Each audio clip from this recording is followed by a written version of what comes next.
یہ وہ قوم ہے جس کا یہ عقیدہ ہے کہ حضور علم غیب رکھتے ہیں۔ وہی قوم حضور ہی کی موجودگی میں اپنے سارے ذہنی آسائش کا سامان حضور کی مجلس میں وہ سجا کے بیٹھ جاتی ہے۔ جب حضور پر کوئی درود پڑتا ہے تو یہ فیس بک میں بزی ہوتا ہے، حضور کی نعتیں ہوتی ہیں تو اپنے کام میں، یہ شیاطین اور شر اور نفس کے حصار میں ہوتا ہے۔ معلوم ہے آپ کو، سچر کمیٹی کی رپورٹ کے مطابق ہندوستان میں مسلمانوں کی ذلت اور رسوائی آنے والے دنوں میں بد سے بدتر ہونے جا رہی ہے۔ ابھی تو آوازیں کم کرائی گئی ہیں، مساجد سے مینار اتار لیے جائیں گے، آپ کے چہرے پر حضور کی سنت بھی نظر نہیں آئے گی، آپ کی ماں بہنوں کے حجاب پر آگ لگا دی جائے گی، قرآن کو ٹیشو پیپر بنا کے معاذ اللہ اس کا استعمال کیا جائے گا۔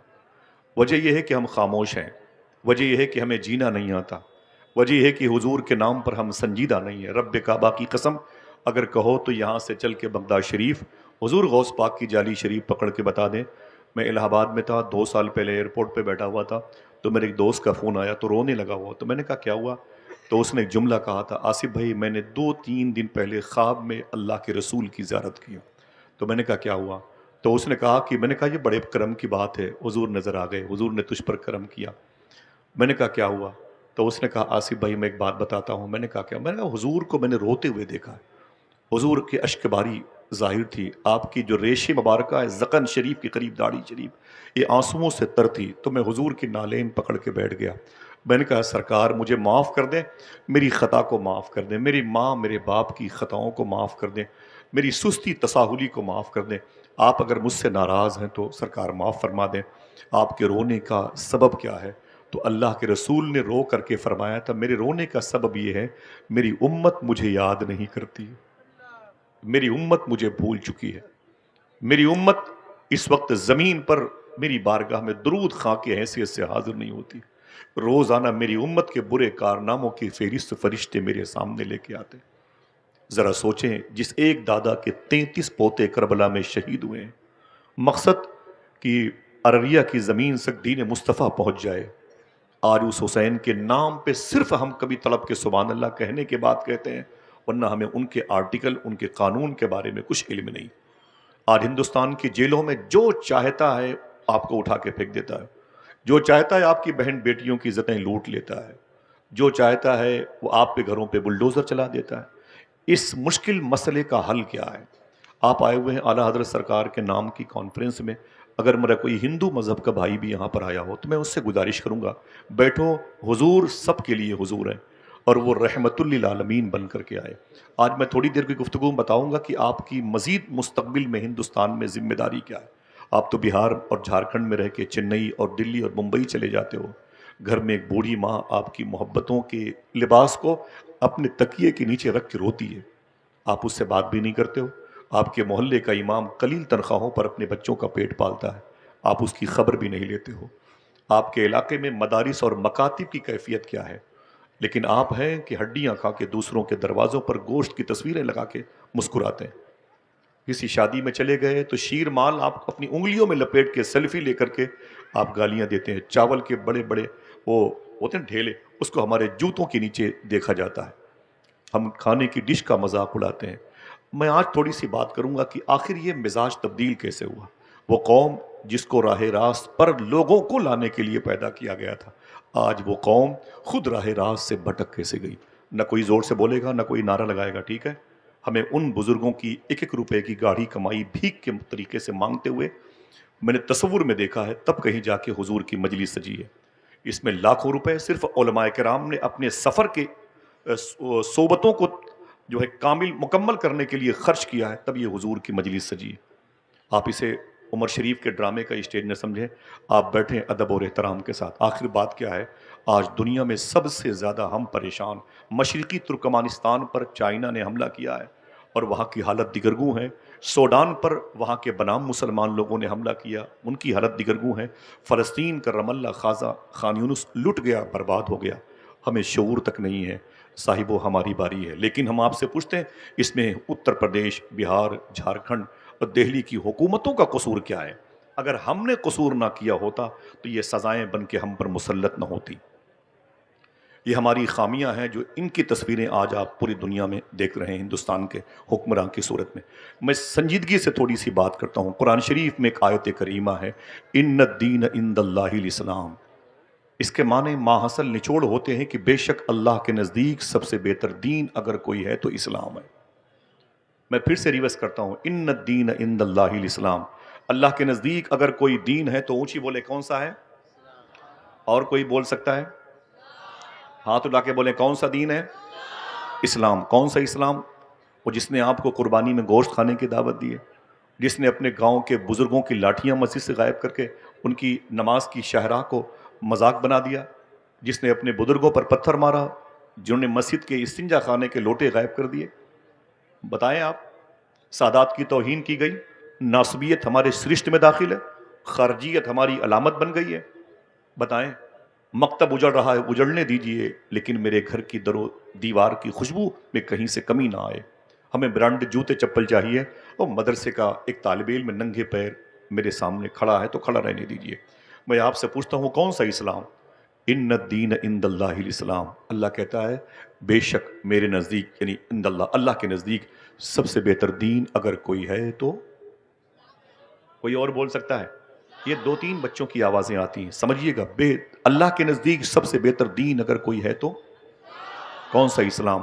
ماضی قریب میں مستشرقین یورپ کی میٹنگ ہوئی تھی لندن میں، وہاں پر دنیا کے 200 سے زیادہ لوگوں کا دماغ تنہا پانے والا پروفیسر جارج برنارڈ شاہ بلایا گیا تھا۔ اس سیمینار کا ٹاپک یہ تھا کہ دنیا میں سکون کیسے قائم ہو، امن اور شانتی کیسے قائم ہو۔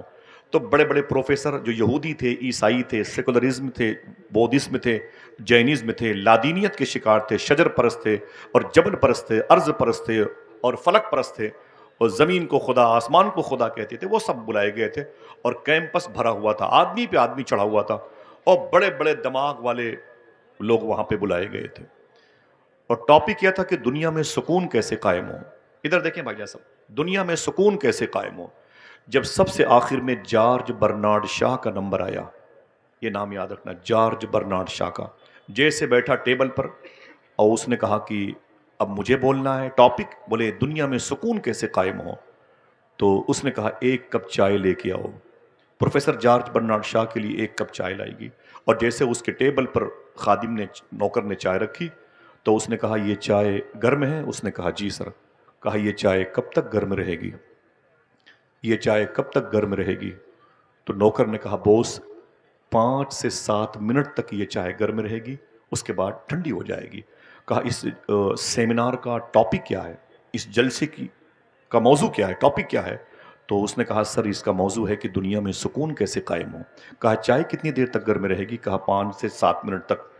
تو جارج برنارڈ شاہ نے کہا تھا، عیسائی تھا لیکن کہا تھا اس نے کیا؟ دل کہے تو سبحان اللہ کہنا۔ اس نے کہا جتنی دیر تک یہ چائے گرم رہے گی، اگر اتنی ہی دیر تک دوبارہ مسلمانوں کا نبی زمین پر آ جائے تو زمین پہ سکون قائم ہو جائے گا۔ اتنی ہی دیر تک اگر مسلمانوں کا نبی زمین پر آ جائے تو زمین پر سکون قائم ہو جائے گا۔ اس نے پھر کیا کہا؟ آپ کھڑے ہیں کہ بیٹھے ہیں، مجھے اس سے کوئی غرض نہیں، آپ میرے سر کے تاج بن جائیں، آپ کے پیروں کی مٹی میری قبر میں کام آئے گی، بس آپ اسی نیت کے ساتھ بیٹھیں۔ سمجھ رہے ہیں؟ پھر اس کے بعد جارج برنارڈ شاہ نے کیا کہا تھا؟ اس نے کہا تھا یہ بتاؤ کہ دنیا میں سب سے عظیم انسان کون ہے؟ تو لوگوں نے کہا سر آپ بتائیں۔ اگر دل کہے تو ایک آدمی ہی صحیح سبحان اللہ بولے، وہ عیسائی تھا۔ دنیا میں سب سے عظیم انسان کون ہے؟ لوگوں نے کہا بوس آپ بتائیں۔ تو اس نے کہتا ہے آمینہ کا لال ہے وہ تمہارے نبی کا نام لیا، جس کا نام سن کے آپ ہل بھی نہیں رہے، ہاں؟ جس کا نام سن کے آپ مچلتے بھی نہیں ہیں۔ سمجھ رہے ہیں نا؟ یہ نام اگر کوئی غریب لیتا تو امیر ہو جاتا تھا، یہ نام اگر کوئی گونگا لیتا تو سننے والے کہتے منہ میں مصری کی ڈلی رکھی ہے۔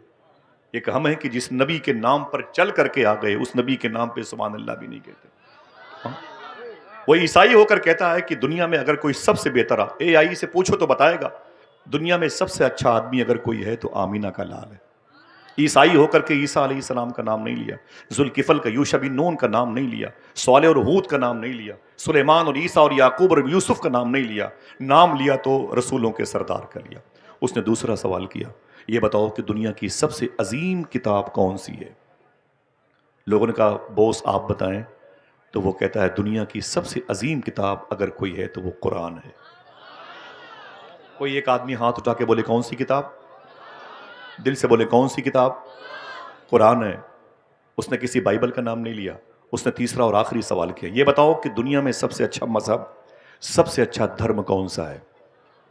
سننا صاحب، میں معافی چاہتا ہوں علماء کرام کو، میں اپنی باتیں سننا نہیں آیا، مجھے ان کی دعا کی طلب تھی، میں ہوں ان کے سامنے، آپ بس میری سنیں، کچھ بھی نہ کریں، بیٹھے رہیں آپ۔ کہا دنیا کا سب سے عظیم دھرم مذہب کون سا ہے؟ لوگوں نے کہا، کسی نے کہا عیسائیت، کسی نے کہا یہودیت، کسی نے کہا بودھزم، کسی نے کہا لادینیت، کسی نے کہا سیکولرزم۔ اس نے کہا نا نا نا نا نا نا نا، دنیا کا سب سے اچھا دھرم اگر کوئی ہے تو اسلام ہے۔ جارج برنارڈ شاہ نے کہا تھا دنیا کا سب سے اچھا مذہب اگر کوئی ہے تو اسلام ہے۔ اس نے پھر ایک تماچا مارا تھا، اس کی نشانیاں آج تک میرے چہرے پر ہیں۔ سمجھ رہے ہیں، آپ کا نام میں نہیں لے سکتا، اس کی علامتیں موجود ہیں۔ پھر اس نے کیا کہا تھا کہ دنیا کا سب سے عظیم انسان آقا کریم صلی اللہ علیہ وسلم، سب سے عظیم کتاب قرآن اور سب سے اچھا مذہب مذہب اسلام، لیکن دنیا کی سب سے بدتر قوم مسلمان، سب سے ذلیل قوم مسلمان، بے عزت قوم مسلمان۔ کسی نے پوچھا تھا سر کیسی بات کرتے ہو؟ اس نبی کے فالوور، اس قرآن کو پڑھنے والے، سب سے اچھے دھرم کے پیروکار اتنے گھٹیا ذلیل کیسے ہو گئے؟ تو برنارڈ شاہ عیسائی ہو کر کہتا ہے اتنی اچھی کتاب قرآن، اتنا اچھا نبی رسولوں کا سردار، اتنا اچھا مذہب پا کر کے بھی آج تک اس قوم نے اس کی عظمت کو سمجھا نہیں، اس سے بدتر قوم کون ہوگی؟ یہ ہمارے گھر کی بات ہے، دروازے پہ لکھ لیجئے، کبھی کام آئے گا جملہ۔ صاحب و بات کیا ہے؟ جادو وہ جو سر چڑھ کے بولے، یہ جادو نہیں حقیقت ہے۔ اس کو ذہن پہ آپ بٹھا لیں آپ۔ ہم زمین پر بوجھ ہو گئے ہیں، آج سب سے زیادہ جیلوں کی خوراک ہماری نسلیں بنتی جا رہی ہیں۔ ہم ہیں کہ اچھے اسلام کا دعویٰ کر رہے ہیں، اسلام ہے کیا؟ بتائیں مجھے، آپ کے دروازے پر اگر کوئی ہندو شخص آ جاتا ہے بھیک مانگنے کے لیے تو آپ اس کا دھرم پوچھتے ہو؟ اگر یہی پوچھنا غریب نواز نے شروع کیا ہوتا تو؟ اگر یہی پوچھنا سرکار مخدوم اشرف جہانگیر سمنانی کے مطب کے اس وقت کے جو خدام ہیں وہ پوچھنے لگے تب؟ مجھے بتائیں آپ، اسلام آگے بڑھے گا کہ سمٹ جائے گا؟ اگر تمہارے دروازے پر کوئی زخمی انسان پڑا ہے تو تم کہتے ہو چھوڑو اس کو، یہ تو مسلمان ہے ہی نہیں ہے۔ آپ اگر اسلام کے پیروکار ہیں، اسلام کے نمائندے ہیں، اسلامی راہ کے مسافر ہیں، تو اسلام میں اس حوالے سے کیا آرٹیکل پیش کیا گیا؟ اگر دل کہے تو میں تھوڑی سی باتیں اس حوالے سے کرتا ہوں، تاکہ اس وقت کی نفرت کی فضا میں اعلیٰ حضرت سرکار کے نام کی اس عظیم الشان کانفرنس میں ہماری نئی نسل کے اندر جو بے چینی پائی جا رہی ہے اس کا تھوڑا سا علاج بھی سمجھ میں آ جائے۔ بیٹھیں گے، سنیں گے انشاءاللہ۔ اب سنیے آپ، اسلام کسے کہتے ہیں؟ ہندوستان اور یہ پڑوسی ملک، یہ بھوٹان، یہ چائنا کی بڑی زمین ہے، غیر منقسم ہندوستان میں تقریباً 150 کروڑ بنام مسلمان پائے جاتے ہیں۔ 150 کروڑ لوگ بنام مسلمان پائے جاتے ہیں۔ ہم آپ سے پوچھتے ہیں کبھی اللہ کے رسول یہاں آئے؟ نہیں۔ صدیق عمر؟ نہیں۔ عثمان و علی؟ نہیں۔ کبھی حسنین کریمین انڈیا آئے؟ نہیں۔ کبھی امام زین العابدین، امام باقر، امام جعفر صادق، امام موسیٰ کاظم، امام علی رضا، امام جواد تقی، امام علی نقی، امام حسن عسکری کبھی انڈیا آئے؟ نہیں آئے۔ پھر یہ اسلام کیسے پھیلا؟ تو کہنا پڑے گا یہ فقیروں اور درویشوں، غریب نواز سرکار کی دین ہے، وارث پاک کی محبت کی نشانی ہے، سرکار غازی پاک کا فیض و کرم ہے، بریلی کے تاجدار کی مبارک کرامتیں ہیں۔ انہوں نے کس ڈھنگ سے اسلام پھیلایا؟ یہ تھوڑی سی گفتگو ہے، اسلام کے حوالے سے سننا، یہ باتیں ریکارڈ رہیں گی، کام آئیں گی۔ سمجھ رہے ہیں آپ؟ آج ہم نفرتوں کے پرستار ہو گئے، ہر قدم قدم پہ، ٹرین ہو، فلائٹ میں، ہر جگہ وہی اختلافات، وہی اختلافات۔ تو 40 سال کے بعد کیا ہوگا بھائی؟ جس نسل کو ہم پیدا کر کے چھوڑ کے چلے جائیں گے، اس کے ساتھ جو چاہے گا، جو سلوک کر لے گا۔ صاحبو، آئیے اس کے علاج کی طرف بیٹھے رہیے گا۔ یہ باتیں آپ اپنے ذہن پہ سادے ورق پہ لکھتے جائیں۔ یہ زمین ہے دہلی کی، جہاں محبوب الہی آرام کر رہے ہیں، جہاں خواجہ قطب الدین بختیار کاکی آرام کر رہے ہیں، جہاں سلسلے نقشبند کا بے تاج بادشاہ خواجہ باقی باللہ لیٹے ہوئے ہیں۔ اللہ اکبر۔ آپ کو تعارف کرانے کی ضرورت نہیں ہے، یہ دہلی کی زمین ہے۔ قریب میں ایک جمنا ندی ہے، دہلی میں جمنا ندی ہے، وہیں پر اپنا حلیہ بدل کے خواجہ قطب الدین بختیار کاکی ٹہلتے ہوئے چلے گئے۔ جب جا کے دیکھا تو وہاں پر غیر مسلم ہندو مذہب کے لوگ، پنڈت برادری کے، پنڈت کی صورت میں وہ آنے والے لوگوں کو نہلا رہے تھے، ہندی میں جسے اشنان کہتے ہیں۔ بیٹا تم کہاں جا رہے ہو؟ بھائی کہاں جا رہے ہو آپ؟ بیٹھ جاؤ بیٹھ جاؤ بیٹھ جاؤ، 2 منٹ کے لیے بیٹھ جاؤ، اس کے بعد ہم تمہیں خود چھوڑ کر کے آئیں گے. ٹھیک ہے. 20 گھنٹے کا سفر کر کے آدمی 1 گھنٹے گفتگو کے لیے آتا ہے، اور اس میں بھی آپ لوگ تبرک کے طریقے سے اسے تقسیم کر دیتے ہیں. سنیں، میں جانتا ہوں ضروری کام ہے، لیکن یہ اس سے بڑا کام ہے. خواجہ قطب الدین بختیار کاکی رضی اللہ تعالیٰ عنہ ٹہلتے ہوئے اپنا حلیہ بدل کے چلے گئے جمنا ندی کے کنارے پر. دیکھا تو پنڈت کے نوجوان لڑکے لوگوں کو نہلا رہے تھے، یعنی اشنان کرا رہے تھے. آگے بڑھے تو ایک بوڑھے پنڈت کو دیکھا تو ان کے ہاتھوں پہ ریشہ تاری تھا، کپ کپاہٹ تھی. خواجہ بختیار کاکی نے فرمایا، بابا آپ کسی کو نہلاتے نہیں؟ تو اس نے کیا کہا، نہیں، بات یہ ہے کہ بیٹا وہ ہم بوڑھے ہو گئے، ہم سے کوئی نہاتا ہی نہیں، ہم سے کوئی اشنان نہیں کرتا، ہمارے بچے بھوکے رہتے ہیں، ہمارے گھر کے چولہے نہیں جلتے، کیا کروں، انتظار میں رہتا ہوں کوئی آئے نہائے، کچھ پیسے مل جائیں، میرے بچے بھوکے نہ مرے. خواجہ قطب الدین بختیار کاکی کو بات لگ گئی. واپس اپنی خانقاہ شریف میں آئے، پھر اپنا حلیہ تبدیل کیا، پھر اس پنڈت جی کے پاس گئے اور کہا کہ بابا مجھے اشنان کرنا ہے، مجھے اشنان کرنا ہے، مجھے نہانا ہے. فرمایا بیٹھ جاؤ، اور پتھر کی سل پر خواجہ بختیار کاکی بیٹھ گئے. جب بیٹھ گئے تو آپ نے نہایا، اس نے نہلایا، اور جب نہا چکے تو کہا کہ بابا کتنے پیسے ہوئے؟ کہا 5 روپے. مثال کے طور پر آپ نے اپنی جیب سے 10 روپے نکالے، کہا اسے رکھ لیں. اس نے کہا 5 روپے زیادہ کیوں ہیں؟ 5 روپے زیادہ کیوں ہیں؟ تو فرمایا کوئی بات نہیں، رکھ لیں، بچوں کے کام آئے گا. آپ چلے آئے. آنے کے بعد آپ نے دوسرے دن پھر سفر کیا اور پھر جا کے کہا مجھے اشنان کرنا ہے. خواجہ بختیار کاکی کو پنڈت جی نے پھر نہلایا. واپس آئے، کتنے پیسے؟ کہا 5 روپے. 15 روپے دیا آپ نے. 5 10 بڑھا کے دیتے. روز جاتے نہانے کے لیے اور پیسے بڑھا کے دیتے. ایک دن وہی پنڈت جی مہرولی شریف خواجہ بختیار کاکی کے دربار شریف کے قریب سے نکلے تو مسلمان عاشقوں کی بھیڑ دیکھی. فرمایا بھائی آپ لوگ یہاں کیا کر رہے ہیں؟ تو کہا کہ بات یہ ہے کہ ہمارے حضرت خواجہ بختیار کاکی غریب نواز کے لاڈلے، محبوب الہی صابر پاک کے دادا پیر، بابا فرید کے شیخ کامل، سبحان اللہ، خواجہ نصیر الدین چراغ دہلوی کے پردادا پیر، دل کہے تو سبحان اللہ کہہ دو، بولے وہ اندر اپنے حجرے میں تشریف فرمائے، ہم لوگ ان کی زیارت کو درشن کو آئے ہیں. تو پنڈت جی نے کہا اگر اجازت دو تو ہم بھی ان کا درشن کر لیں. عاشقوں نے کہا جائیں، یہ رحمت کا ہے دروازہ، یہاں تالا نہیں لگتا، کھلا رہتا ہے 5 وقت میخانہ محمد کا. جب پنڈت جی اندر گئے تو بتی جل گئی. دیکھا تو یہ وہی بزرگ ہیں جو روز میرے یہاں نہانے آتے تھے، یہ وہی بزرگ ہیں جو روز میرے یہاں نہانے آتے تھے. تو اس نے معلوم ہے کیا کہا؟ اس نے کہا کہ بابا جی اگر میری نظر خطا نہیں کر رہی ہے تو پوچھوں آپ سے، آپ تو وہی ہیں جو روز میرے یہاں نہانے آتے تھے، 5 10 روپے بڑھا کے دیتے تھے. خواجہ بختیار کاکی نے فرمایا جی میں وہی ہوں، میرا نام قطب الدین بختیار کاکی ہے. تو پنڈت جی نے کہا اتنے لوگ آپ کے ماننے والے ہیں، آپ اتنے بڑے مہان ودوان آدمی ہیں، وہاں نہانے کے لیے کیوں آتے تھے؟ تو خواجہ بختیار کاکی کی آنکھوں میں آنسو آ گئے. آپ نے فرمایا پہلی ملاقات میں آپ نے کہا تھا کہ میرے بچے بھوکے سوتے ہیں، میرے گھر کا چولہا نہیں جلتا ہے، میں بوڑھا ہو گیا ہوں، مجھ سے کوئی نہاتا ہی نہیں، تو میں نے اپنا حلیہ بدل کے اس لیے نہانے کے لیے روز آتا تھا کہ تیرے بچوں کی شکم سیری کے لیے تیرے گھر کے چولہے جل جائیں، تیرے بچوں کی جو شکم پروری کا میٹر ہے وہ حل ہو جائے، تیرے بچے جو بھوکے سوتے ہیں نا وہ اس کا علاج ہو سکے. سمجھ رہے ہیں آپ؟ اتنا سننا تھا. تو پنڈت جی نے کیا کہا؟ دیکھنا کتنے لوگ سبحان اللہ کہتے ہیں. پنڈت جی نے کہا اوفو اب سمجھ میں آیا ہے، نہا آپ رہے تھے دھل میں رہا تھا. ہائے ہائے نہ آپ رہے تھے دھل میں رہا تھا. اب بابا جی دیر نہ کیجئے، اگر زحمت نہ ہو تو اپنی اسی حجرے میں میرے ہاتھوں پر ہاتھ دے کے مجھے کلمہ پڑھا کے مشرف بھائی اسلام کر لیجئے، تاکہ میرے بھی پیشانی پر اسٹیکر چسپا ہو جائے، ان الدین عند اللہ الاسلام. میں آپ سے پوچھتا ہوں کتنی لڑائیاں ہوئی ہیں ایک شخص کو اسلام میں داخل کرنے کے لیے، کتنی گولیاں چلی ہیں، کتنی تلواریں چلی ہیں، کتنے بچے یتیم ہوئے ہیں، کتنی عورتیں بیوہ ہوئی ہیں. آپ کو کہنا پڑے گا کچھ نہیں ہوا، بس اپنے بزرگوں کے اصول کو لانچ کیا. بختیار کاکی نے پوری ایک نسل حضور پر درود پڑھتی ہوئی نظر آ رہی ہے، اور ہم ہیں کہ نفرتوں کے مجسمے کی صورت میں یہاں وہاں جاتے ہیں. مسلمان لڑکے جوانوں کے بیٹھے ہوتے ہیں، بسوں پہ سیٹ پر بیٹھے ہوتے ہیں، اور کوئی بوڑھا انسان آتا ہے اس کے لیے اپنی سیٹ بھی نہیں چھوڑتے. کیا امید رکھی جائے بتائیں آپ؟ کیسے بات بنے گی؟ کیا یہ نفرتیں بڑھتی جائیں گی؟ مجھے بتائیں کیا یہ نفرتیں بڑھتی جائیں گی؟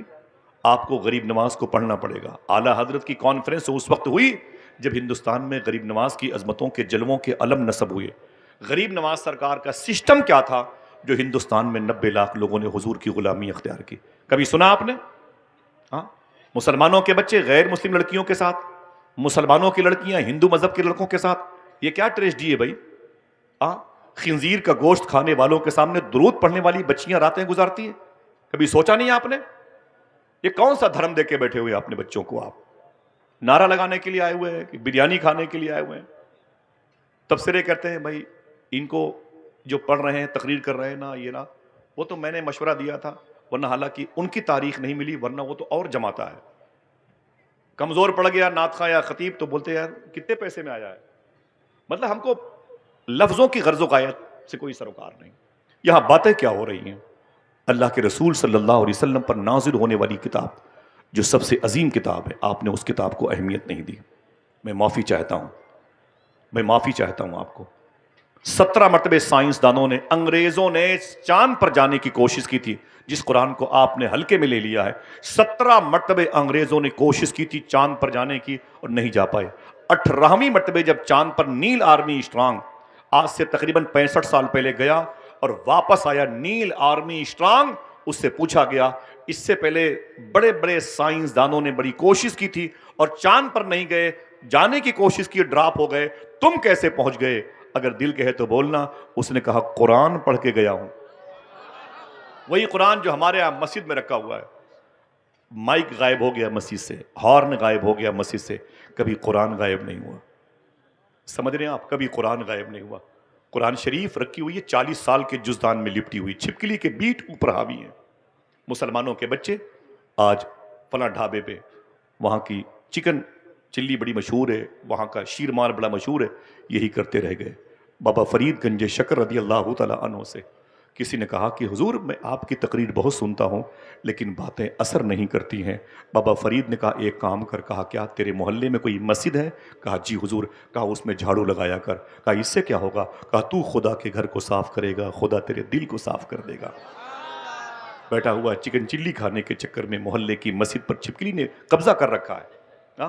استنجا خانے کے لوٹے گندگی کی علامتیں بنے ہوئے ہیں. کبھی توفیق نہیں ہوئی کہ اپنے جوان بیٹے کو لے جا کر کے اللہ کے گھر میں جھاڑو لگاتا، امام اور مقتدی کی، مؤذن کی، مکبر کی خدمت کرتا اور مسجد کے در و دیوار میں عطر لگاتا، سجدے گاہ پر عطر پاشی کرتا، خوشبو لگاتا.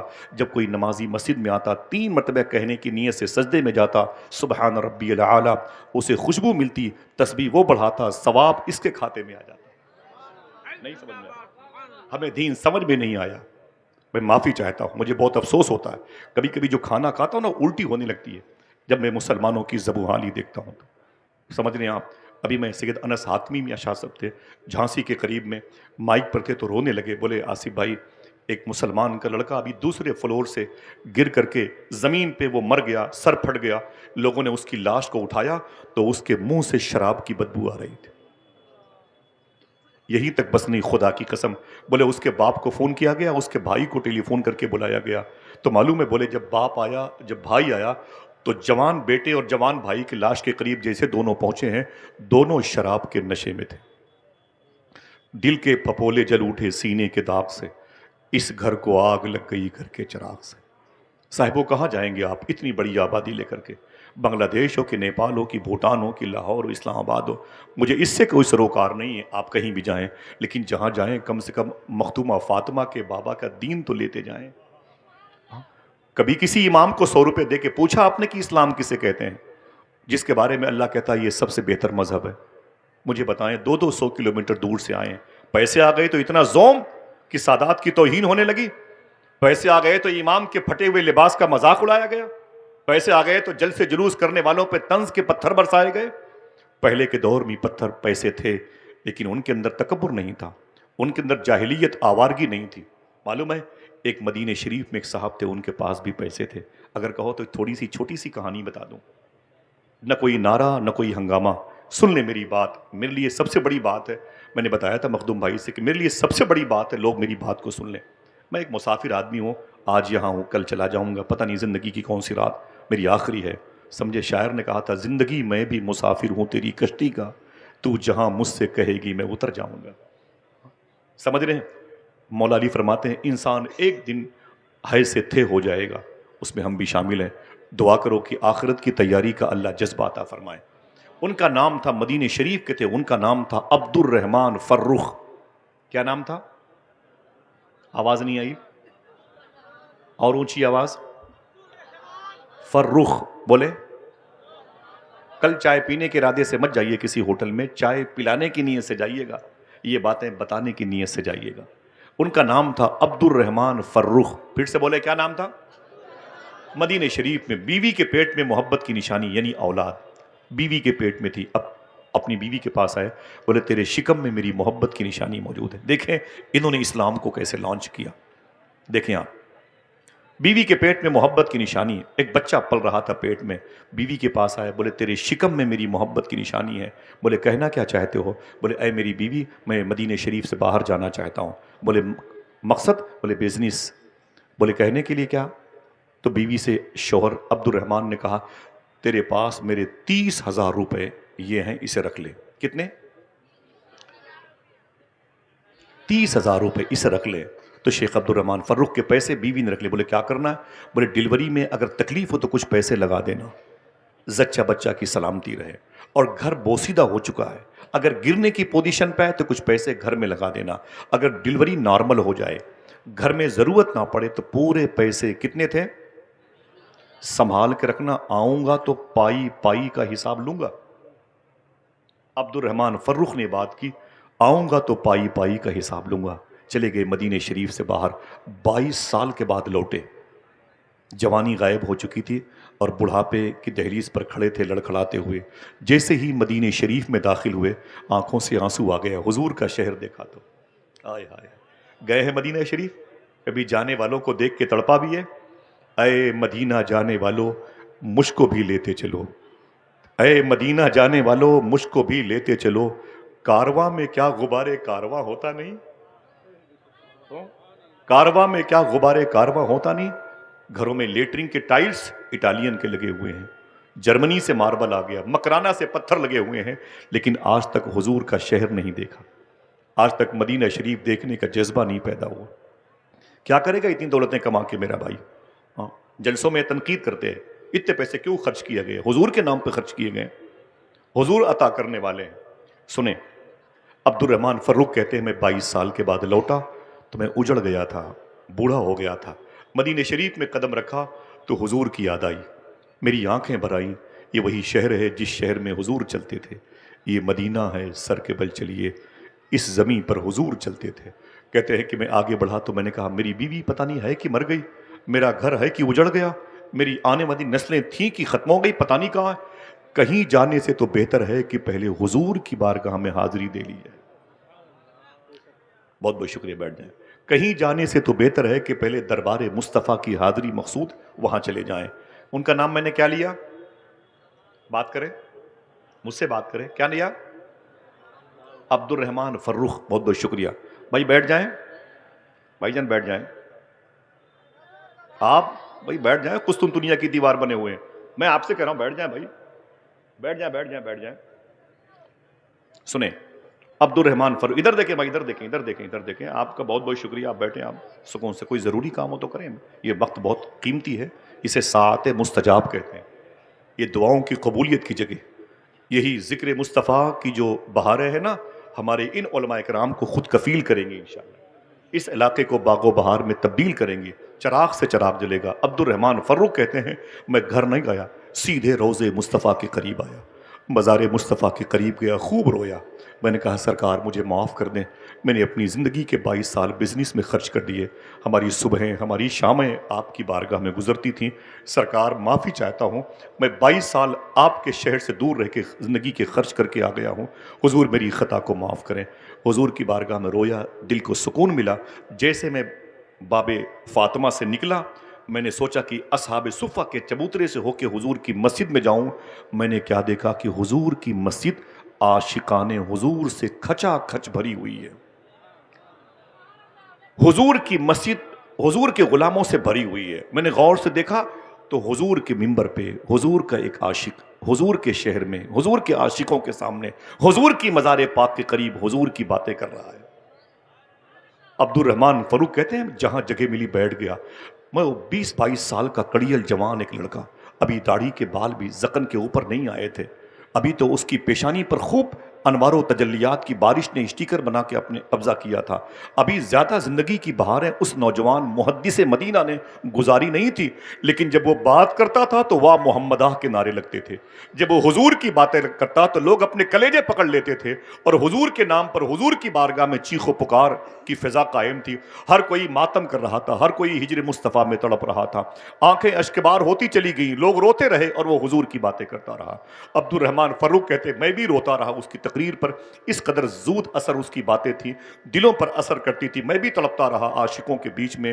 اس کی تقریر ختم ہو گئی، لوگ اس کے قریب ٹوٹ پڑے، کوئی ہاتھ کو چومتا، کوئی پیر کو چومتا، کوئی امامے کی پیچ کو چومتا۔ میں نے سوچا اس نوجوان محدث سے میں بعد میں ملاقات کروں گا، پہلے سرکار کی بارگاہ سے اجازت لوں اور چلوں دیکھوں کہ میرا گھر ہے کہ اجڑ گیا، میری بیوی ہے کہ مر گئی، میری نسل ہے کہ ختم ہو گئی۔ محدث مدینہ کی تقریر کے ختم ہونے کے بعد عبد الرحمن فروخ کہتے ہیں ذہن پہ زور دیا اور مدینے کی اس گلی کی طرف چل پڑا جس گلی میں میرا مکان تھا۔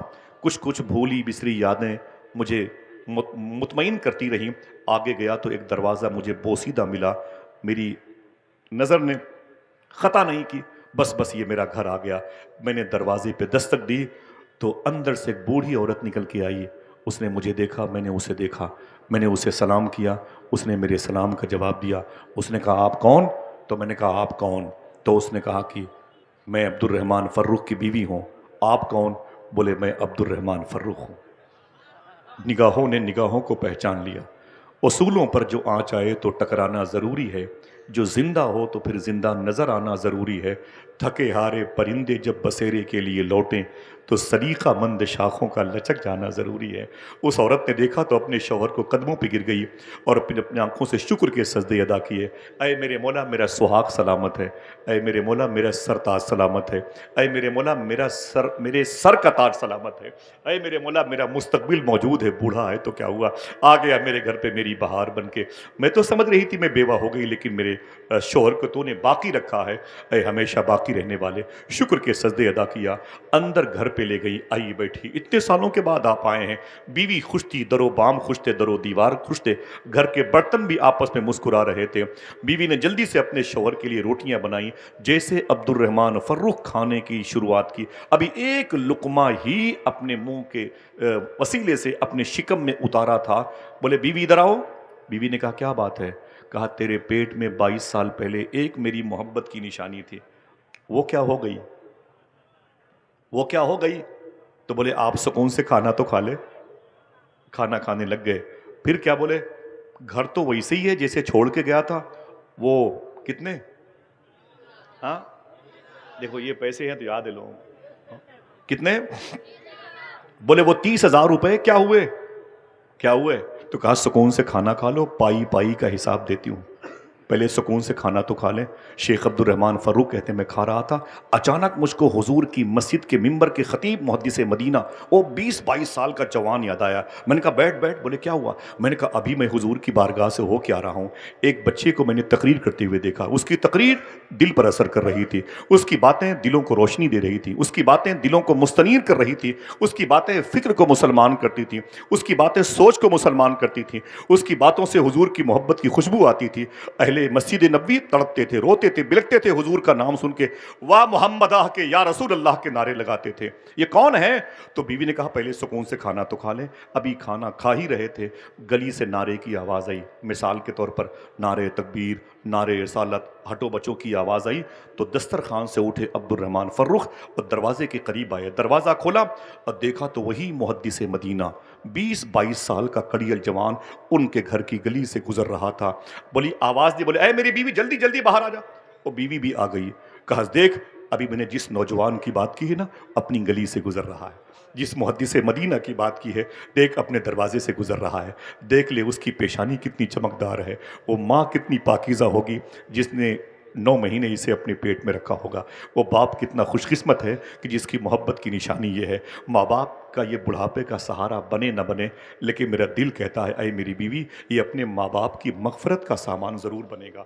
اے میری بیوی دیکھ دیکھ 70 سال کے بوڑھے اس کے قدم کی مٹی اٹھا اٹھا کے چوم رہے ہیں، دیکھ میری ماں، دیکھ میری بیوی، دیکھ دیکھ پورا شہر اس کے پیچھے پیچھے دیوانہ مار گھومتا ہے۔ جیسے یہ باتیں ہوتی رہی، عبد الرحمن کی فروخ کی بیوی آنکھوں سے نکلنے والے آنسوؤں کو دوپٹے میں جذب کرتی رہی اور خاموش کھڑی روتی رہی۔ اچانک وہ نوجوان محدث مدینہ عبد الرحمن فروخ کے دروازے پہ ٹھہر گیا۔ جیسے دروازے پر رک گیا، ٹھہر گیا، نعرہ لگانے والے لوٹ گئے۔ اس نے سلام کیا، عبد الرحمن فروخ کی بیوی نے جواب دیا، اس نے اپنا ہاتھ آگے بڑھایا، عبد الرحمن فروخ کی بیوی نے اپنا ہاتھ بڑھایا، اس نے اس عورت یعنی آپ کی بیوی کا ہاتھ چوما، سر پہ رکھا، اپنی اس عورت نے اس محدث مدینہ کے ساتھ اندر آ گئی۔ شیخ عبد الرحمن صاحب کہتے ہیں میرے دماغ میں غصے کا غلبہ جلال آ گیا، جیسے میری بیوی کے قریب وہ نوجوان بیٹھا۔ میں نے کہا اے میری بیوی، یہ کون ہے جس نے تیرا ہاتھ چوما ہے؟ یہ کون ہے جس نے تیرے ہاتھ کا احترام کیا؟ یہ کون ہے؟ یہ 20-22 سال کا نوجوان میرے گھر میں میری موجودگی میں تیرے ہاتھ کا بوسہ لیتا ہے۔ بیوی رونے لگی، اس نے اپنے شوہر کی پیشانی چوم کر کے مجھ سے کہا تھا 22 سال پہلے جب آپ گئے تھے تو میرے پیٹ میں آپ کی محبت کی نشانی تھی، اور آپ نے کہا تھا اس کی ڈلیوری میں آسانی ہو، پیسے کا انتظام میں نے کر دیا ہے، گھر اگر ٹوٹنے کی پوزیشن پہ آئے تو ان پیسوں کو لگا کے گھر کو بچا لینا، اور سنیں اور اگر کوئی کام نہ ہو تو پائی پائی کا حساب میں آ کے لوں گا، میرے پیسوں کو ضائع مت کرنا۔ بولے چھوڑ، یہ بتا یہ لڑکا کون ہے؟ بیوی نے ایک جملہ کہا تھا اے میرے شوہر، یہ وہی تیری محبت کی نشانی ہے جس سے 22 سال پہلے میں نے 9 مہینے اپنے شکم میں رکھا تھا، تو نے مجھ سے کہا تھا پائی پائی کا حساب دوں گا۔ دیکھ لے پائی پائی کا حساب عاشق رسول محدث مدینہ بن کے تیرے سامنے موجود ہے۔ اے میرے شوہر دیکھ لے میرے دوپٹے پھٹے ہوئے ہیں، دیکھ لے میری چپلیں آج تک ٹوٹی ہوئی ہیں، میں نے نئے لباس نہیں خریدے، میرے ہونٹ پر یہ غربت و افلاس نے قبضہ کر رکھا ہے، میری بال یہ چاندی جیسے سفید ہوئے ہیں غریبی کی وجہ سے، خشک روٹیاں کھائی ہیں لیکن تیرے پیسوں کا میں نے صحیح استعمال کیا، سارے پیسے میں نے خرچ کیے ہیں اپنے اس بیٹے کو عاشق رسول اور عالم رسول بنانے میں خرچ کیا ہے۔ اے میرے شوہر تجھے پتہ نہیں ہے آج میرا بیٹا جب حضور کی ممبر پہ بیٹھ کے تقریر کرتا ہے تو جکارتہ انڈونیشیا سے لوگ آ جاتے ہیں، استنبول ترکی سے لوگ آ جاتے ہیں، ایران کے شیراز سے لوگ آتے ہیں اور یہ کہہ کے نعرہ لگاتے ہوئے حضور کے شہر سے واپس جاتے ہیں، یار اتنے سالوں کے بعد جب حضور کی باتیں کوئی حضور کا عاشق کرتا ہے تب دل مچلتا ہے، اگر یہی باتیں حضور کرتے ہوں گے صدیق و عمر کے سامنے تو صدیق و عمر کتنا مچلتے رہے ہوں گے۔ دیکھ لے میری، اتنا سنا تو مچل گئے، اپنی بیوی کی پیشانی کو چوما اور بولے اے میرے مولا تیرا شکر ہے اگر ایسی پاک باز نیت خالص کے ساتھ رہنے والی لڑکیاں ہر گھروں کی زینت بن جائیں تو ان کے بچے آوارہ نہ ہوں، ہر گھر سے عاشق رسول کی آواز آنے لگے۔ آج ہمارے بچے شراب پیتے، معافی چاہتا ہوں میں، ہماری بچیاں آوارہ ہو گئی، ہمیں اس کی فکر نہیں ہے، بالکل فکر نہیں ہے، اللہ کے رسول کے سسٹم سے ہم نے انحراف کر لیا، بہت حالات ناگفتبے ہے۔ میں چاہتا ہوں کہ میں باتیں اپنی ختم کر دوں، پتہ نہیں میری گفتگو آپ کے کسی معیار کے کسی ڈبے میں رکھنے کے لائق ہے کہ نہیں ہے، اس سے کچھ وہ پیسے سمجھ لیں جو کبھی کبھی جمعہ مسجد میں چھوڑ دیے جاتے ہیں کہ اب یہ پیسے متروک ہو گئے، سمجھ رہے ہیں آپ؟ بس یہی سمجھ لیں آپ، آقا کریم صلی اللہ تعالیٰ علیہ وسلم کا دین ہندوستان آیا، آج مسلمان کیا کرتا ہے؟ ہاں آوارگی ہے۔ آپ ہندو مذہب کے لوگوں کو دکھا دکھا کے کھانا کھاتے ہیں، ان کو تو کھلا کھلا کے کھانا کھانا چاہیے۔ اللہ کے رسول صلی اللہ تعالیٰ علیہ وسلم کا دین آج ہمارے درمیان سے رخصت ہو رہا ہے، ہم جیل میں ٹھونسے جا رہے ہیں، بلڈوزر ہمارے گھروں پہ چل رہے ہیں، مساجد کی توہین ہو رہی ہے۔ صاحبو آؤ ہندوستان کے اس مبارک اسلوب کی طرف آؤ، آئین کی طرف، آرٹیکل کی طرف آؤ جو اللہ کے رسول صلی اللہ تعالیٰ علیہ وسلم نے ہمیں دیا۔ یہ اعلیٰ حضرت سرکار کے نام کی کانفرنس ہے، ہمیں اگر مسلک اعلیٰ حضرت کے نام کے نعرے لگانے چاہیے اور لگانے چاہیے ہی، ہماری سرشت میں داخل ہے، تو کوئی پوچھے یہ مسلک اعلیٰ حضرت کیا ہے تو کہنا یہ ایک بات یہ بھی بتا دینا کہ یہ بھی مسلک اعلیٰ حضرت ہے۔ کیا نہ بولے نا بھائی، کیا وہ اے بھی مسلک، وہ کیا مسلک اعلیٰ حضرت ہے؟ اسے سن لیں، نعرہ مت لگانا، نہ زور سے بولنا، بس مجھے آپ خاموش ہیں اچھے لگتے ہیں، مجھے بولنا آپ کا کم اچھا لگتا ہے، آپ کا کردار اچھا ہو تو زیادہ اچھا لگتا ہے، آپ اچھے ہو جائیں تو میں بھی اچھا ہو جاؤں، میں معافی چاہتا ہوں۔ سمجھ رہے ہیں آپ؟ اعلیٰ حضرت سرکار کی بارگاہ میں مغرب کی نماز کے بعد کبھی کبھی، دیکھیں یہ اسلام ہے، کبھی کبھی ایک لڑکا ایک ٹفن لے کر کے کھانا لینے آتا تھا۔ بھائی بڑی بات، حضور معافی چاہتا ہوں، ختم؟ معافی چاہتا ہوں. اعلیٰ حضرت سرکار کی بارگاہ میں ٹفن لے کر کے ایک بچہ اکثر مغرب کی نماز کے بعد کس کی بارگاہ میں؟ آواز نہیں ہے، کس کی؟ اعلیٰ حضرت کی بارگاہ میں. اعلیٰ حضرت کی بارگاہ میں وہ ٹفن لے کے کھانا کھانے کے لیے لینے آتا تو فرماتے اعلیٰ حضرت سرکار اپنے باورچی خانے کے انچارج سے، بھائی اسے کھانا پیک کر دو. وہ بچہ ٹفن میں کھانا لے کے چلا جاتا. 12 ایسے مہینوں گزرتے رہے، کئی مہینے سال گزر گئے. ایک مرتبہ ایک صاحب کہتے ہیں میں بیٹھا ہوا تھا اعلیٰ کی بارگاہ میں، وہ بچہ ٹفن لے کے آ گیا. یہ بھی مسلک اعلیٰ حضرت ہے. ہاں، اسے ہم نے بلا دیا، اسے ہم نے قصے پاری نہ سمجھ کے اس ورق کو ہی پھاڑ کے پھینک دیا. یہ تو 2024 کا کیلنڈر ہے، اب ہمارے کام کا نہیں ہے. اعلیٰ حضرت سرکار کے پاس ایک صاحب بیٹھے ہوئے تھے اور معلوم ہے کیا کیا؟ معلوم ہے جیسے وہ بچہ ٹفن میں کھانا لے کے نکلا، صاحب بھائی مبارک بھائی، جیسے وہ ٹفن میں کھانا لے کے نکلا نا تو وہ صاحب باہر نکل کے آ گئے. بولے اے بیٹے رک رک رک رک رک رک. وہ بچہ رک گیا. بولے کیا بات ہے؟ بولے رک رک رک. بچہ ٹھہر گیا. وہ ٹفن لیے ہوئے تھا، چھوٹا سا 5-6 سال کا. جب ٹھہر گیا نا بولے کیا بات ہے؟ تو بولے کہ تو کون ہے؟ تو کون ہے اور کہاں سے آتا ہے؟ تو کون ہے کہاں سے آتا ہے؟ جیسے یہ کہا پیچھے سے آ گئے اعلیٰ حضرت، پیچھے سے آ گئے اعلیٰ حضرت. فرمایا ڈانٹ کے چپ، اس بچے سے کیا پوچھتے ہو؟ بولے حضور کچھ نہیں، بس یہ پوچھ رہا تھا کئی مہینوں سے سالوں سے یہ کھانا لینے آتا ہے، یہ ہے کون اور کہاں سے آتا ہے؟ اگر سمجھ لے تو سبحان اللہ کہیے گا. اعلیٰ حضرت سرکار کی آنکھوں میں آنسو آ گئے. آپ نے فرمایا اتنے سالوں سے ہمارے یہاں کھانا لینے کے لیے آتا ہے، آج تک میں نے اس سے نہیں پوچھا تو کون ہے اور کہاں سے آتا ہے. آج تک میں نے اس سے نہیں پوچھا تو کون ہے اور کہاں سے آتا ہے. انہی کے بیٹے کو تو حضور مفتی اعظم ہند کہتے ہیں، جن کے ابو کے نام کی یہ عظیم الشان کانفرنس کے علم نصب ہیں، لہرا رہے ہیں اور ہماری آنکھوں کو، ہماری بصیرتوں کو قلب جلا بخشتے ہیں، ہمارے دلوں کو. سمجھ رہے ہیں؟ اگر ہم کہیں لگاؤ نعرہ تو بچے بچے کی آواز بلند ہوتی ہے. یہ مفتی اعظم کون؟ اعلیٰ حضرت کے بیٹے. کبھی کردار پڑھا ان کا آپ نے؟ 50,000 روپے جلسوں میں کرائے کے نام پہ منگوا لیں گے، نہیں جلسہ ہوگا تو واپس نہیں کریں گے، نہیں جلسہ ہوگا تو واپس نہیں کریں گے.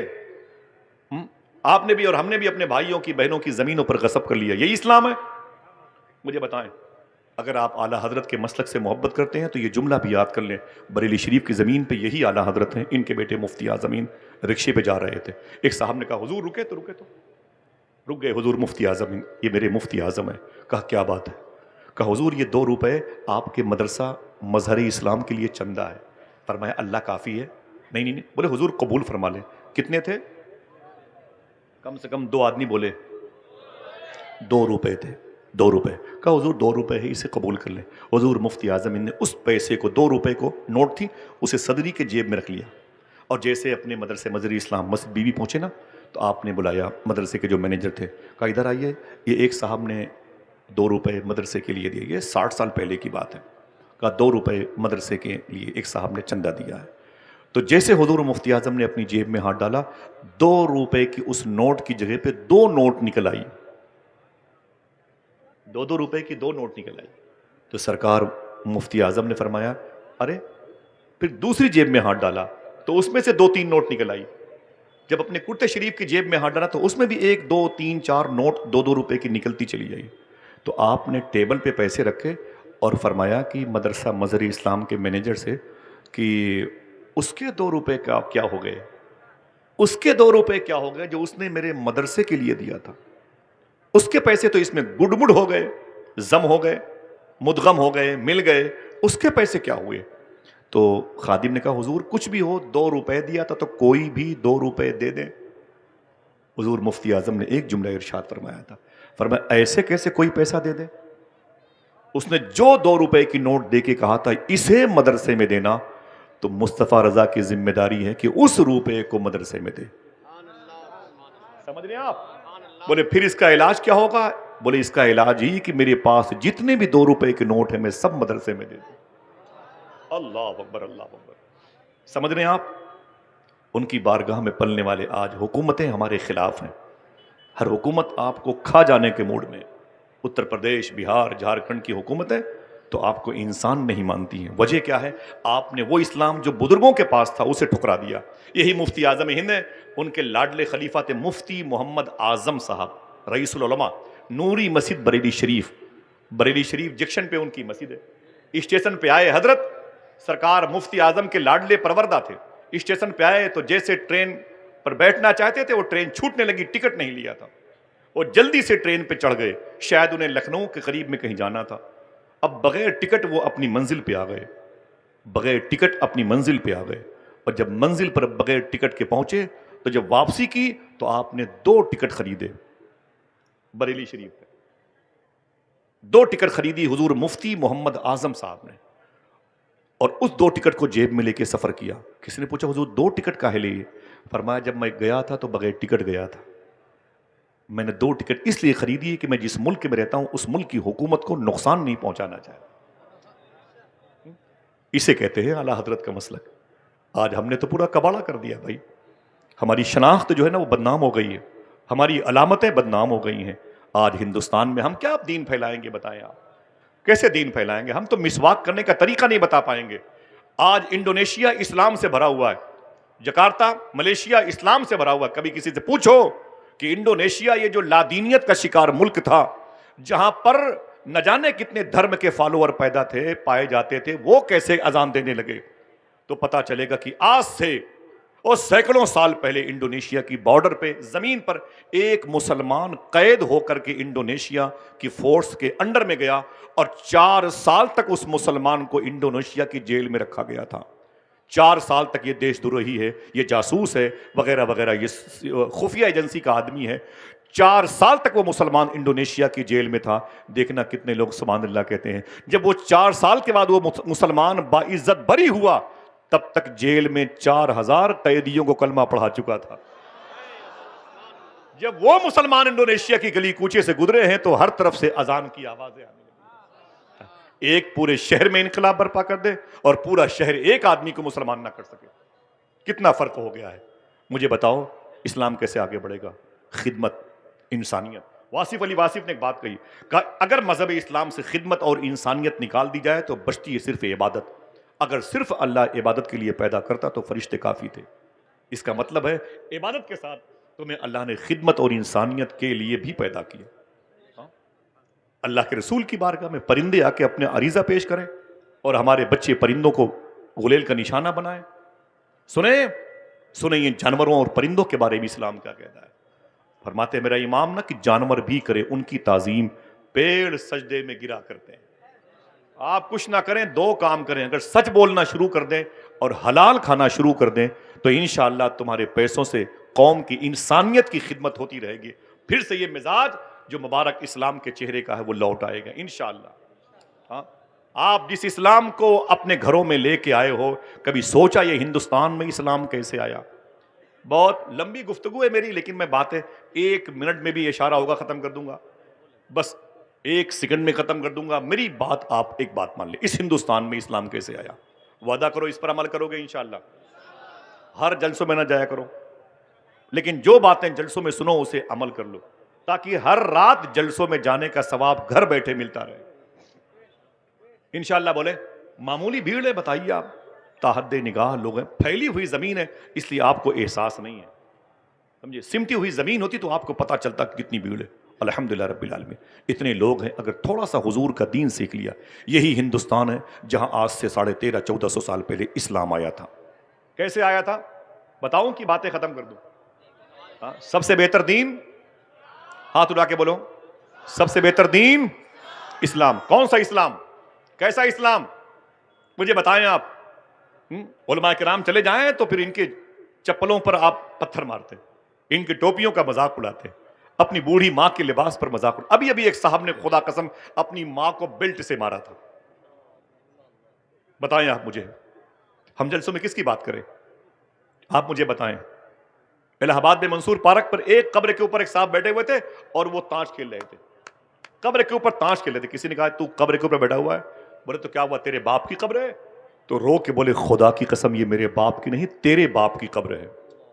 رب کعبہ کی قسم وہ اس کے اپنے باپ کی قبر تھی جس پر سگا بیٹا بیٹھ کے تاش کھیل رہا تھا. دل کے پھپولے جر اٹھے سینے کے داغ سے, اس گھر کو آگ لگ گئی گھر کے چراغ سے. دلی ہو ممبئی ہو, یار اپنی شناخت باقی رکھو. اتنی بڑی بھیڑ ہے لیکن رسوا ہو گئی, ذلیل ہو گئی. تمہارے دروازے پر کوئی زخمی گر گیا تو تم مذہب پوچھنے لگے. ٹھیک ہے ہندوستان کے ہندو مذہب کے لوگوں نے ایک نعرے لگائے ہیں، لیکن سب نے نہیں لگائے.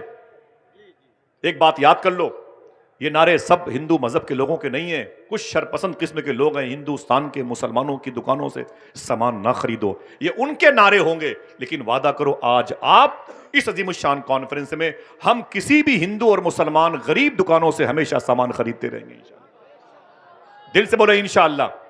تمہارے دروازے پر کوئی زخمی ہو تو اس کا علاج کرو، تم مسلمان ہو.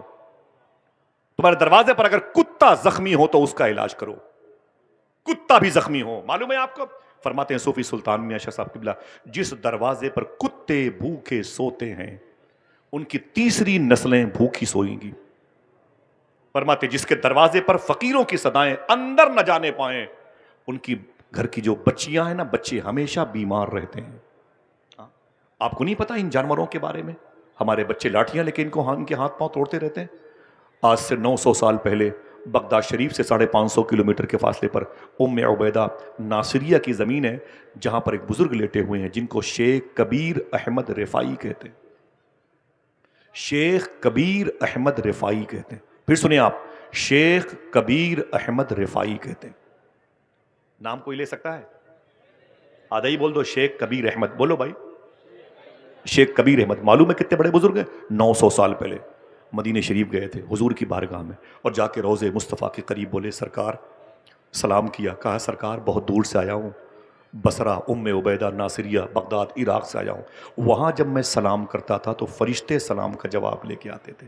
آج میں خود آپ کی بارگاہ میں آ گیا ہوں، سلام کر رہا ہوں، تو آج تو میں اپنے کانوں سے جواب سننا چاہتا ہوں.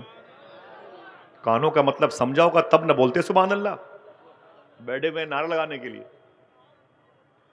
بولے آج میں اپنے کانوں سے آپ کا جواب سننا چاہتا ہوں. خدا کی قسم حضور کی قبر انور شریف سے ان کے سلام کا جواب آیا تھا. اچھا ایک آدمی ہاتھ اٹھا کے بولے جواب آ سکتا ہے کہ نہیں؟ اونچی بولے آ سکتا ہے کہ نہیں؟ وہیں سے تو آ سکتا ہے، ٹاپک ہی نہیں ورنہ بتاتا. ہاں جو کہتا ہے حضور یہ نہیں جانتے، حضور یہ نہیں جانتے، صوفی صاحب کہتے ہیں اس ظالم سے کہہ دے تیرے اس نہ جاننے کو بھی حضور جانتے. میرا ابھی ٹاپک نہیں ہے، میں تھوڑی سی بات کر کے اسلام کی، کیونکہ ایک اختلاف ہے، خلفشار ہے، انتشار ہے، لوگ بے چین ہیں، اس لیے میں نے یہ بات کی. ورنہ بہت ساری گفتگو ہو سکتی تھی. جن کو اتنے علماء کرام کی دعائیں مل جائیں اس کے لیے کیا مطلب ہے، سمجھے نا. جی حضور چچا بیٹھ جائیں، بہت بہت شکریہ، جواب دے دیں احترام میں. بہت بہت شکریہ، اللہ سلامت رکھے. سنیں آپ، سنیں بڑی پیاری بات ہے. آقا کریم صلی اللہ علیہ وسلم کی بارگاہ میں گئے اور جیسے ہی سلام کیے حضور کی قبر انور شریف سے جواب آیا. آ سکتا ہے کہ نہیں؟ جس کا عقیدہ ہے اونچی بولے آ سکتا ہے کہ نہیں؟ آ سکتا. جواب آیا. پھر کیا کہا؟ لالچ بڑھ گئی. بولے سرکار جواب تو سن لیا ہے. دیکھنا کتنے لوگ سبحان اللہ کہتے ہیں. سرکار جواب تو سن لیا ہے، اب اپنا ہاتھ نکالے آپ سے مصافحہ بھی کرنا چاہتا ہے. اللہ 600 سال پہلے حضور کی ڈیتھ مبارک، انتقال، دیہانت، حضور کی انتقال ہو چکا تھا ظاہری طور پر.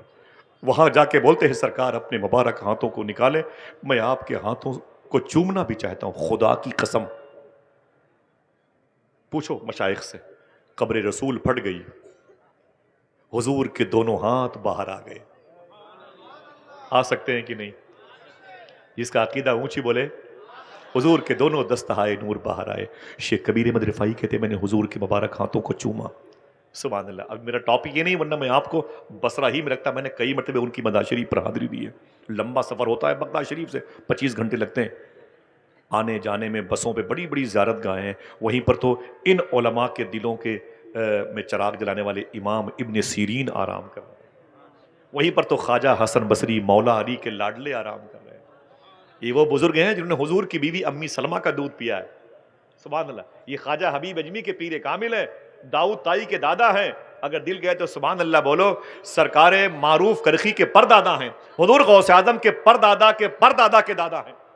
سمجھے؟ یہ وہیں پر لیٹے. 10 سال تک مدینے میں حضور کے گھر کی سبزیاں لانے والے انس بن مالک وہیں لیٹے ہوئے ہیں، طلحہ بن عبید وہیں لیٹے ہوئے ہیں، زبیر بن عوام وہیں لیٹے ہوئے ہیں، عتبہ بن غزوان وہیں لیٹے ہیں. کون ہے؟ عتبہ بن غزوان. یہ حضور کے صحابی ہیں. عتبہ بن غزوان. نام کیا لیا میں نے؟ عتبہ. بولے ان کی ایک آنکھ نہیں تھی. کسی نے پوچھا بعد میں عتبہ تمہاری ایک آنکھ کیا ہوئی؟ بولے میدان میں تھا حضور کے ساتھ، دشمن کا پیچھا کیا، گھوڑے پر بیٹھا ہوا تھا، اس کو اٹھا کے پٹک دیا، میں نیچے آ گیا، نیچے پٹکا اس کو تو نیچے، وہ نیچے میں اوپر تھا۔ اچانک میرے سامنے ایک لڑکی آ گئی دشمن کی، وہ خیمے کا پردہ ہٹا کے جہاں میں نے اسے پٹک رکھا تھا وہ سامنے کھڑی ہو گئی، لڑکی بڑی حسین تھی۔ تو عتبہ کہتے ہیں میں اسے دیکھنے لگا ٹکٹکی باندھ کر کے، دشمن میرے قدموں کے نیچے تھا، میں اسے ذبح کرنا چاہتا تھا۔ عتبہ کہتے ہیں سامنے مگر وہ لڑکی آ گئی، حسن کے زلفوں میں مجھے قید کر لیا۔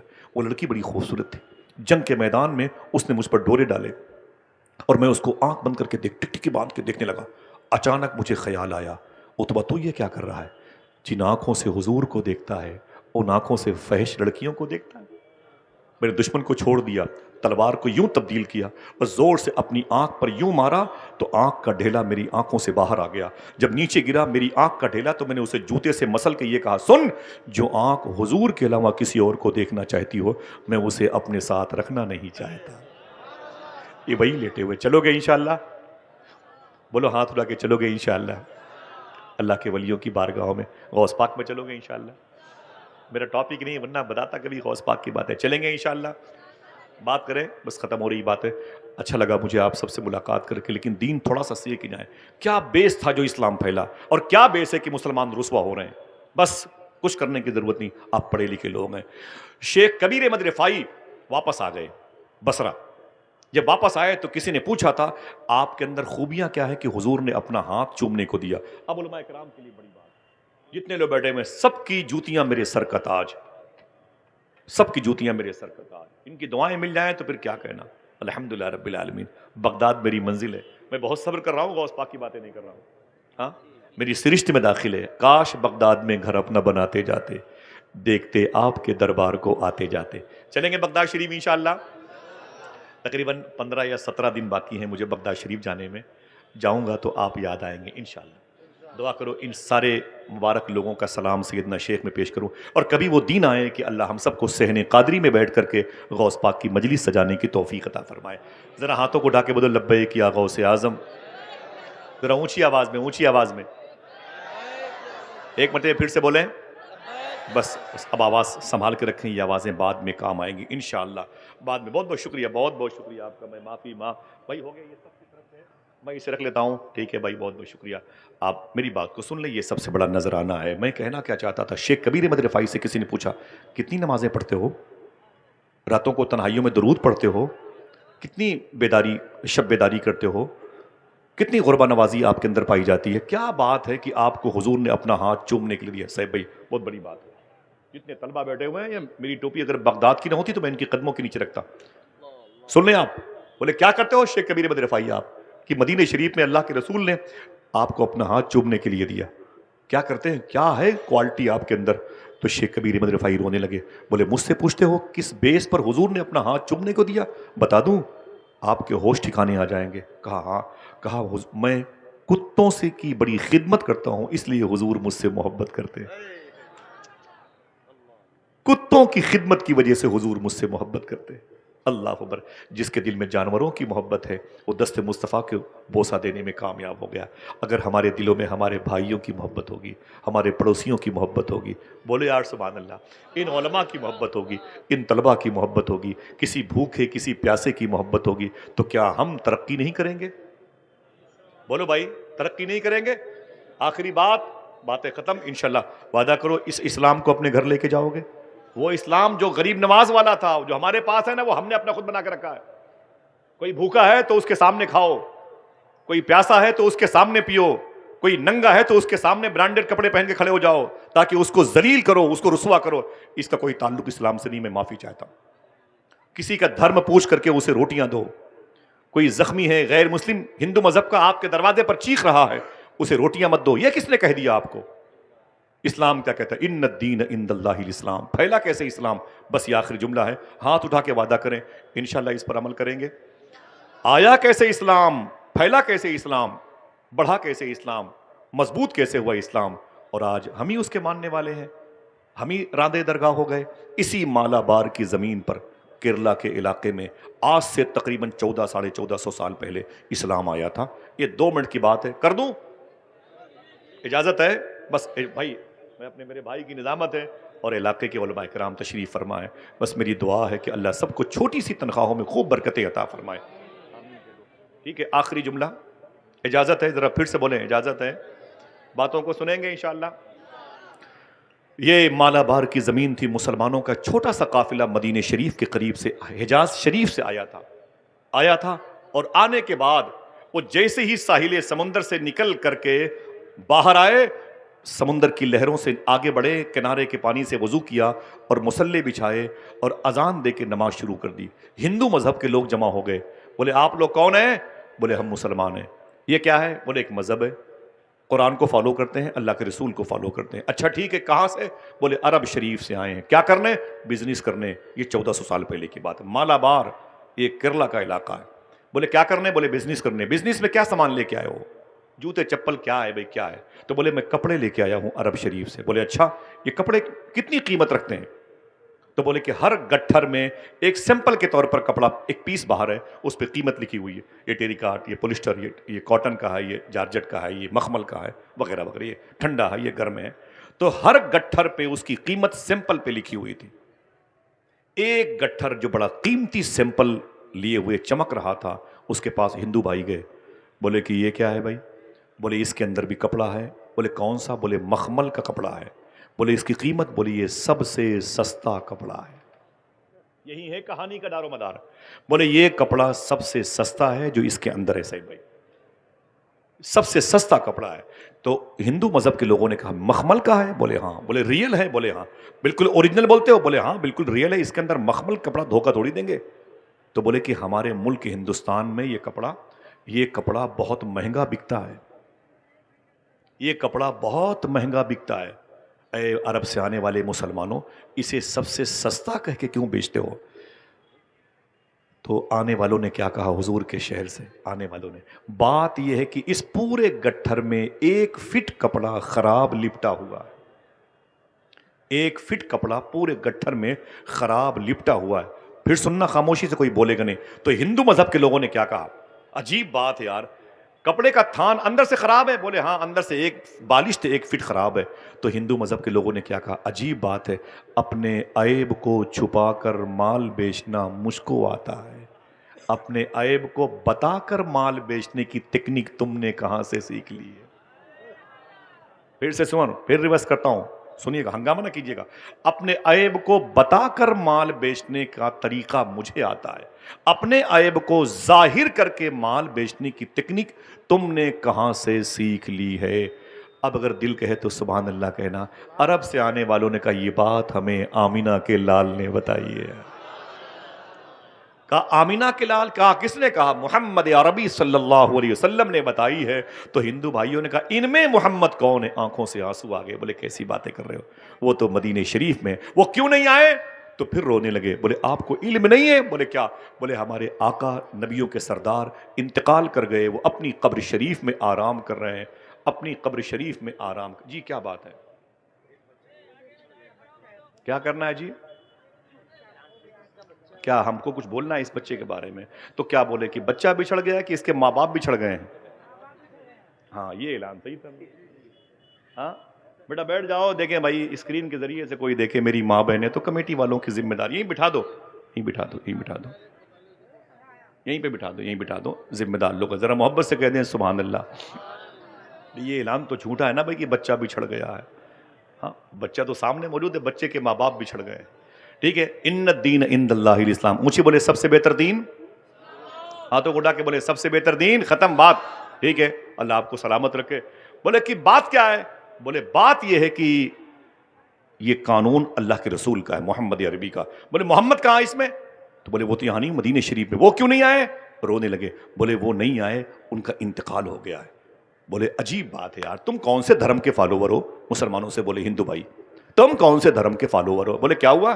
بولے جو انسان مر گیا اس کی باتوں کو آج بھی مانتے ہو؟ کیا کہا تھا حضور کے شہر سے آنے والوں نے, خدا کی قسم اسے لکھ لو. بولے سنو, ہم نے جس نبی کو نبی مانا ہے وہ انتقال کے بعد بھی اپنی قبر شریف سے ہمیں ویسے ہی دیکھتا ہے جیسے لوگ اپنی ہتھیلی دیکھا کرتے ہیں. تم بولتے ہو مر گئے, انہیں مرا ہوا کہنے والے مر گئے. آج بھی ہم حضور کی نگاہ میں ہیں, آج بھی ہم جہاں جاتے ہیں حضور کے اصول اور آئین اور آرٹیکل پر عمل کرتے ہیں, حضور کی نگاہوں کے سامنے بزنس کرتے ہیں. اتنا سننا تھا. اگر آپ بہرے نہیں ہیں نا تب سبحان اللہ ضرور کہیں گے. تب ہندو مذہب نے اسی مالابار کے ساحلی علاقے پر سمندر کی لہروں کو گواہ بنا کے بولے سنو اب کپڑے کا تھان بعد میں لوں گا, اسلام پہلے قبول کرنا چاہتا ہوں. میرے بھی دروازے پر لکھ اٹھے ان الدین عند اللہ الاسلام. جو اسلام غیر ملک میں بھی جا کے محبتوں کی فضا قائم رکھے, وہ اپنوں کے ساتھ کتنا اچھا سلوک پیش کرنے کا سسٹم دیتا ہوگا. ہاں پھر آہستہ آہستہ اسلام پھیلا تو پورے ملک میں پھیلتا چلا گیا. آئیے دوستو, مسلمانوں کے سامنے آج ایک بڑی ٹریجڈی ہے, اختلافات بہت جاتا ہے, بڑی پریشانیاں ہیں. تم سے کوئی بات کرنے والے ہیں, تمہارے کام آسانی سے نہیں ہوتے, اور تمہارے گھروں کو مسمار کیا جاتا ہے, تمہاری مذہبی نشانیاں مٹائی جاتی ہے. وجہ یہ کہ آپ کے پاس جو آپ کی حلال رقم ہے, صوفیہ کہتے ہیں آپ اسے خدمت اور انسانیت کی خدمت میں لگا دو, کیونکہ آپ کے پیسوں میں برکت ہے, آپ کے پیسوں میں تجلیاں ہیں, آپ کے پیسوں میں انوار ہیں, آپ کے پیسوں میں نرمی ہے. جب آپ اپنی ایک حلال کے پیسے کی چائے کسی غیر کو پلاؤ گے نا, تو اللہ اس کے دل کو نرم کر دیتا ہے. بڑی بات ہے. پھر اس کے بھی دروازے پر آہستہ آہستہ ان الدین عند اللہ الاسلام کا اسٹیکر لگ جاتا ہے. درمیان سے کوئی ہے جو ایک نعرہ بلند کرے کھڑے ہو کر کے, میں جاتے جاتے اس کو اپنے ساتھ لے کے جاؤں. ذرا پورا مجمع دونوں ہاتھوں کو اٹھا کے جواب دے الحمدللہ. جیتے رہیے ماشاء اللہ. اللہ سلامت رکھے, اللہ سلامت. سنسان ہے فضا بڑی اندھیری رات ہے, رہبر خاموش ہیں تو لٹیروں کی گات ہے. اے رہزنوں یہ جان لو, یہ جسم لوٹ لو, یہ دل نہ دوں گا, اس میں مدینے کی بات ہے. صاحبو آپ مبارکباد کے مستحق ہیں. آئیے رزق حلال کی طرف, آئیے صدق مقال سچ بولنے اور حلال کھانے کی طرف آ جائیں انشاءاللہ. حضور غوث پاک نے فرمایا تم دو کام کرنے کی ذمہ داری لے لو, عبد القادر تمہاری بخشش کی ذمہ داری لے لیتا ہے. زندگی میں کبھی کوئی بات شریعت کے خلاف میری زبان سے نکلی, میں توبہ کرتا ہوں, استغفر اللہ ربی من کل ذنب واتوب الیہ, لا الہ الا اللہ محمد الرسول اللہ صلی اللہ علیہ وسلم. میرے ان بھائیوں کی ثنا خوانی, بات کی گفتگو, اور پھر قائد سرفروشاں علامہ مفتی سلمان اظہری شاہ صاحب قبلہ کا آنا, اتنی مبارک اور ایک تاریخی مجلس کا اہتمام, خوبصورت میرے بھائی کی نقابت, علماء کرام کی قیادت اللہ قبول فرمائے. اپنے حبیب کے توسل میں میری دعا ہے زندگی میں ایک مرتبہ اللہ آپ سب کو حضور غوث پاک کی بارگاہ میں حاضری کا شرف عطا فرمائے. اللہ فلسطین کے شہیدوں پہ کرم فرمائے, ان کے زخمیوں پہ کرم فرمائے, محافظان بیت المقدس پہ کرم فرمائے, مجاہدین قبۃ الصخرہ پہ کرم فرمائے. موسم سرد ہے, جانوروں پر, پرندوں پر, مسافروں پر, مریضوں پہ اللہ کرم فرمائے. سادات کی محبت, اعلیٰ حضرت کے مسلک و مشرب پہ چلنے کی توفیق عطا فرمائے. میرے پیر کامل حضور تاج الشریعہ نے کہا تھا بلحوث سن سیم و زر کی بندگی اچھی نہیں, ان کے در کی بھیک اچھی سروری ہے.